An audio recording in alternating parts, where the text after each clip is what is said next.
तो पाप लगेगा।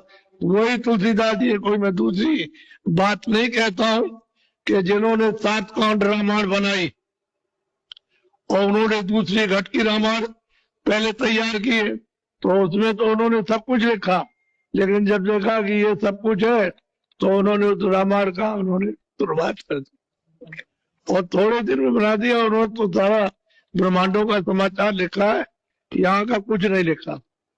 लेकिन अब किसी भी समझ में नहीं आए, वो तो असल है और ये छाया। तो छाया में कहीं भी घटा लीजिए आप, कहीं भी जंगल को, पहाड़ को, समुद्र को, नदी के नाले को, स्थान को, इस नाम को कहीं भी आप लगा दीजिए। लेकिन उन्होंने जो वर्णन किया है ऊपर दिव्य लोकों का, यहाँ का उस रामायण में सब वही है। न उसमें शत्रुघ्न है, न भरत है, न राम है, न लक्ष्मण है, न सीता है, न काक भूषुंड है, न कुछ नहीं है उनका। वो तो सब ब्रह्मांडों का सवाल है।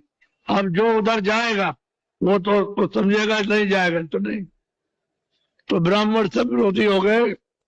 तो एक ब्राह्मण ने कहा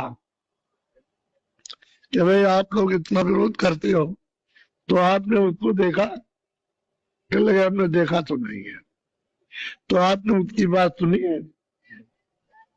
कह लगे हमने नहीं सुनी है, लोग ऐसा कहते हैं कि जात का तो ब्राह्मण है, समझ गए, लेकिन वो सब उल्टा कहता है और ही और कुछ कहता, हमने तो नहीं सुना।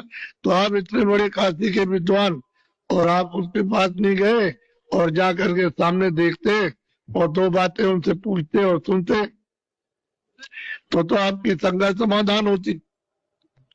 तब विचार करने लगे, सबके सब बात तो सही है, ये जो ब्राह्मण कह रहे हैं बात तो सही कह रहे हैं कि भाई जाना चाहिए, तो जानकारी तो प्राप्त कर ले कम से कम। विरोध तो बहुत हो गया।